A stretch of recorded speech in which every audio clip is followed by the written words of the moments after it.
శ్రీరామ రామాయణం వింటే తెలిసి తెలియక చేసిన కర్మలు తొలగిపోతాయి. అలాగే అపారమైన పుణ్యం లభిస్తుంది. రామాయణం పారాయణం చేసిన సత్ఫలితాలు పొందవచ్చు. శ్రీమద్ రామాయణంలోని బాలకాండంలో 40వ సర్గంలోకి చేరుకున్నాం. ఈ సర్గంలో కపిలుని క్రోధాగ్నిలో సగరుని కుమారులు ఎలా భస్మం అయ్యారో చూద్దామా. దేవతానాం వచః శ్రుత్వా భగవాన్ వై పితామహః ప్రత్యువాచ సుసంత్రస్తాన్ కృతాంత బలమోహితాన్. ఎల్ల ప్రాణులను హింసిస్తున్నటువంటి సగరపుత్రుల బలానికి కలత చెంది దేవతలు భయభ్రాంతులకు గురయ్యారు. వారి మొరను ఆలకించి సృష్టికర్త అయిన బ్రహ్మదేవుడు వారితో ఏమంటున్నాడంటే, శ్యేయం వసుధా కృష్ణా వాసుదేవస్య ధీమతః కాపిలం రూపమస్తాయ ధారయత్యనిశం ధరాం తస్య కోపాగ్నినా దగ్ధా భవిష్యంతి నృపాత్మజాః. ఈ భూమండలమంతా సర్వశక్తివంతుడైనటువంటి ఆ శ్రీ మహావిష్ణుదేవునిదే. ఆయన కపిల మహర్షిగా అవతరించి నిరంతరము ఈ భూభారాన్ని మోస్తూ ఉన్నాడు. ఆయన కోపాగ్నికి ఈ సగర కుమారులు భస్మమయ్యెదరు అని చెప్పి బ్రహ్మదేవుడు చెప్పాడు. పృథివ్యాచాపి నిర్భేదో దృష్ట ఏవ సనాతనః సగరస్య చ పుత్రాణం వినాశో అదీర్ఘజీవినాం. భూమండలం ఈ విధంగా త్రవ్వబడుననియు అల్పాయుష్కులైన సగరపుత్రులు నశిస్తారనియు ఏనాడో నిర్ణయింపబడినది.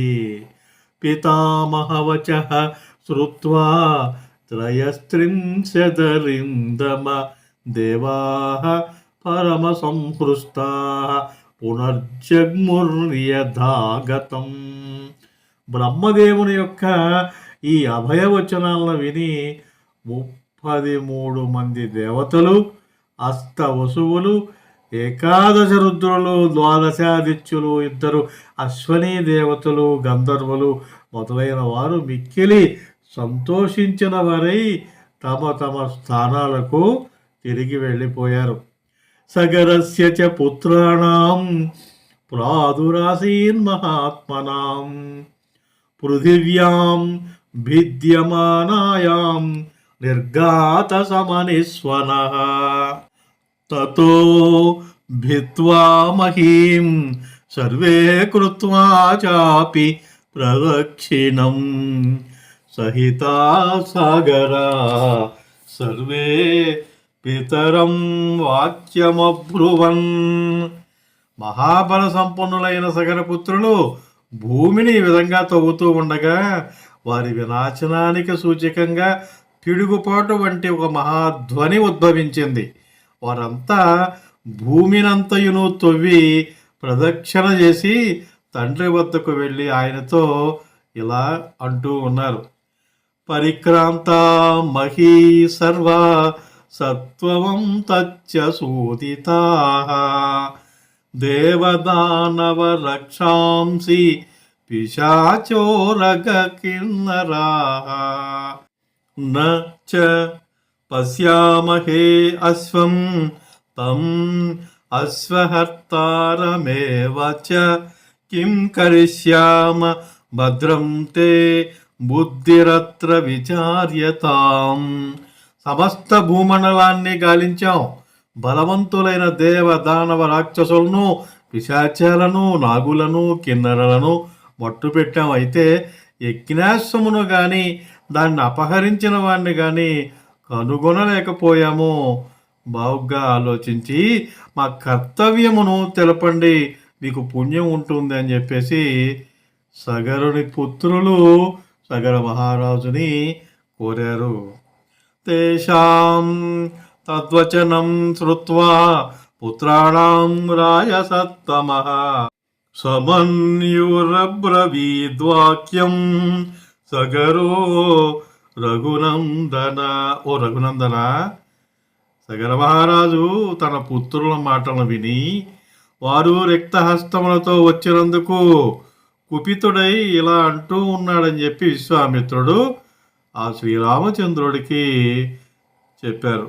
భూయ కనత భద్రం ఓ నిర్భిద్య వసుధాతలం అశ్వహర్తారమాసాద్య కృతార్థాచ నివర్తద. మరలా భూమిని తవ్వండి, మీకు శుభమవుగాక. ఈ భూమండలాన్ని భేదించి అశ్వమును దాన్ని అపహరించిన వాడిని పట్టుకొని కృతార్థులై తిరిగి రండి అని చెప్పి సగర మహారాజు ఆయన కుమారులను ఆదేశించాడు. పితుర్వచనమాసాద్య సగరస్య మహాత్మనః షష్ఠి పుత్ర సహస్రాణి రసాతలమభిద్రవన్. మహాత్ముడైన సగర్ణ మాటలను విని అతని 60,000 మంది పుత్రులు కూడా పాతాళ లోకానికి పరుగులు తీశారు.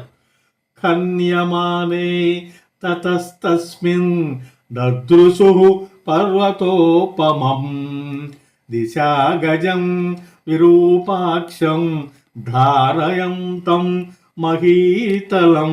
అలా తవ్వుతూ వారు భూతలమును మోస్తూ ఉన్న పర్వత ప్రమాణంలో ఉన్న విరూపాక్షం అని పేరు గల దిగ్గజమును చూశారు. సపర్వతవనాం కృష్ణాం పృథివీం రఘునందన శిరసా ధారయామాస విరూపాక్షో మహాగజః యదా పర్వణి కాకుత్స్థ విశ్రమార్థం మహాగజః ఖేదాచ్ఛాలయతే శీర్షం భూమికంపస్తదా భవేత్తు. ఓ రఘునందన, పర్వతములతో వనములతో విలసిల్లుతున్న సమస్త భూభారాన్ని విరూపాక్షము అను ఆ మహాగజము తన శిరస్సుపై మోస్తూ ఉంది. పర్వకాలములయందు అప్పుడప్పుడు ఆ మహాగజము అలసట తీర్చుకున్నకై తలను కదిలించినప్పుడు భూమి కంపిస్తూ ఉంటుంది. తం తే ప్రదక్షిణం కృత్వా దిశాపాలం మహాగజం మానయంతో హి తే రామ జగ్ముర్భిత్వా రసాతలం తతః పూర్వాం దిశం భిత్వా దక్షిణాం బిబిదుః పునః దక్షిణస్యామపి దసి దదృశుస్తే మహాగజం. ఓ రామ, వారు ఆ మహాదిగ్గజానికి ప్రదక్షిణ చేసి పూజించారు. ఆ తర్వాత వారు భూమిని ఛేదించుకుంటూ రసాతలమునకు బయలుదేరారు. పూర్వ దిశను తవ్విన తర్వాత వారు దక్షిణ దిశను భేదించారు. దక్షిణ దిశ యందును వారు ఒక మహాగజాన్ని దర్శించారని చెప్పి విశ్వామిత్రుడు చెప్తూ ఉన్నారు. మహాపద్మం మహాత్మానం సుమహత్ పర్వతోపమం శిరసా ధారయంతం తే విస్మయం జగ్మురుత్తమం తతః ప్రదక్షిణం కృత్వా సగరస్య మహాత్మనః షష్ఠి పుత్ర సహస్రాణి పశ్చిమాం బిభిదుర్దిశం పశ్చిమాయామపి దిశి మహాంతమచలోపమం దిశా గజం సౌమనసం దదృశుస్తే మహాబలాః తం తే ప్రదక్షిణం కృత్వా పృష్ట్వా చాపి నిరామయం ఖనంత సముపక్రాంతా దిశం హైమవతీం తతః. పర్వత ప్రమాణమున మహాశరీరము గల మహాపద్మము అనే దిగ్గజము దక్షిణ భూభారమును మోస్తూ ఉండగా దాని మహాస్వరూపమును చూసి సగరుల కుమారులు విస్మయము పొందారు. ఆ దిగ్గజానికి ప్రదక్షిణ చేసి ఆత్ముడైన సగరుని యొక్క 60,000 మంది పుత్రులు పశ్చిమ దిశను భేదించారు.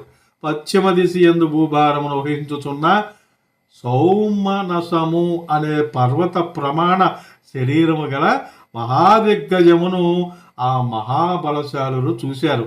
ఆ సౌమనస మహాగజమునకును ప్రదక్షిణ చేసి కుశలమడిగి భూమిని తవ్వుతూ ఉత్తర దిశకు చేరుకున్నారు. ఉత్తరస్యాం రఘుశ్రేష్ఠ దదృశుర్హిమ పాండరం భద్రం భద్రేణ వపుషా ధారయంతం మహీమిమాం సమాలభ్య తతః సర్వే కృత్వా చైనం ప్రదక్షిణం షష్ఠి పుత్రసహస్రాణి బిభిదుర్వసుధాతలం తతః ప్రాగుత్తరాం గత్వా సాగరాః ప్రధితాం దిశం రోషాదభ్యఖనన్ సర్వే పృథివీం సగరాత్మజాః. ఓ రఘురామ, ఉత్తర దిశయందు మంచువలే తెల్లనైన భద్రముని పేరు గల దిగ్గజము తన బలమైన శరీరంతో ఈ భూభారాన్ని మోస్తూ ఉండగా వారు దాన్ని చూశారు. ఆ 60,000 మంది రాజకుమారులు దాన్ని స్పృశించి ప్రదక్షిణ చేసి భూమిని తవ్వారు. ఆ తర్వాత ఆ సగర కుమారులు ప్రసిద్ధమైన ఈశాన్య దిశకు పయనించి రోషావేశములతో భూమిని తవ్వారని చెప్పేసి విశ్వామిత్రుడు వెల్లడిస్తూ ఉన్నారు. తేతు సర్వే మహాత్మానో భీమవేగ మహాబలా దదృశు కపిలం తత్ర వాసుదేవం సనాతనం. మిక్కిలి వేగగమనులు మహాబలశాలురు మహాకాయులు అయిన ఆ రాకుమారులు సనాతనుడును మహావిష్ణువు యొక్క అవతారమైన కపిల మహర్షిని చూశారు. హయం చ తస్య దేవస్య చరం తం అవిదూరతః ప్రహర్షమతులం ప్రాప్తాః సర్వే తే రఘునందన తే తం హయహరం జ్ఞాత్వా క్రోధ పర్యాకులేక్షణాః ఖనిత్రలాంగగలధర నానావృక్షశిలాధరా అభ్యధావంత సంక్రుద్ధాః తిష్ట తిష్టేతి చాబ్రువన్. ఓ రఘునందన, మహాత్ముడైన కపిలుని సమీపమున చరించుతున్న గుర్రాన్ని చూసి ఆ రాకుమారులంతా ఎంతగానో సంతోషించారు. ఆ కపిలుడే యజ్ఞాశ్వమును అపహరించి ఉంటాడని భావించారు. క్రోధంతో గుడ్లురుముచూ గడ్డపారలను, నాగళ్లను, వివిధ వృక్షాలను, శిలలను పట్టుకుని ఆగుము ఆగుమని పలుకుతూ క్రోధావేశములతో ఆ కపిలుని మీదకి పరుగులు తీశారు. ఆస్మాకం త్వం హి తురగం యజ్ఞీయం కృతవానసి దుర్మేధస్త్వం హి సంప్రాప్తాన్ విద్ధి నస్సగరాత్మజాన్. ఓ దుర్మార్గుడా, ఇది మా యజ్ఞాశ్వము, దీనిని నీవే అపహరించి తెచ్చావు. ఇక్కడికి వచ్చిన మేమంతా సగరపుత్రులమని తెలుసుకో అని పలికారు. శ్రుత్వాతు వచనం తేషాం కపిలో రఘునందన రోషేణ మహతా ఆవిష్టో హుంకారమకరోత్తు తదా. ఓ రఘురామ, వారి దురుసు మాటలను విని కపిలుడు అప్పుడు మహారోషావేశముతో హుంకరించాడని చెప్పి విశ్వామిత్రుడు చెప్పారు. తతస్తేనా ప్రమేయేణ కపిలేన మహాత్మనా భస్మరాశీకృతా సర్వే కాకుత్స సగరాత్మజః. ఓ కాకుత్స, మిక్కిలి మహిమాన్వితుడైన ఆ కపిలుని యొక్క హుంకారానికి సగర కుమారులంతా కూడా భస్మం అయిపోయారు అని చెప్పి విశ్వామిత్రుడు రామలక్ష్మణులకి వివరించారు. వాల్మీకి మహర్షి విరచితమై ఆదికావ్యమైన శ్రీమద్ రామాయణమునందలి బాలకాండమునందు 40వ సర్గం సమాప్తం. ఆ తర్వాత ఏం జరిగిందో తదుపరి భాగంలో తెలుసుకుందాం. జై శ్రీరామ. ఈ వీడియో మీకు నచ్చితే లైక్ చేయండి, షేర్ చేయండి, కామెంట్ చేయండి. హోమగంధి క్రియేషన్స్ యూట్యూబ్ ఛానల్ని ఇంకా మీరు సబ్స్క్రైబ్ చేసుకోకుండా ఉంటే సబ్స్క్రైబ్ చేసుకోండి. మీకు తెలిసిన వారితో కూడా సబ్స్క్రైబ్ చేయించండి. మరిన్ని వీడియోల నోటిఫికేషన్ ముందుగా మీకు రావాలంటే పక్కనే ఉన్న బెల్ ఐకాన్ని ప్రెస్ చేసుకోండి. ఆల్ ఆప్షన్ని యాక్టివేట్ చేసుకోండి. జాయిన్ బటన్, థ్యాంక్స్ బటన్ ద్వారా హోమగంధి క్రియేషన్స్ యూట్యూబ్ ఛానల్కి సపోర్ట్నివ్వండి.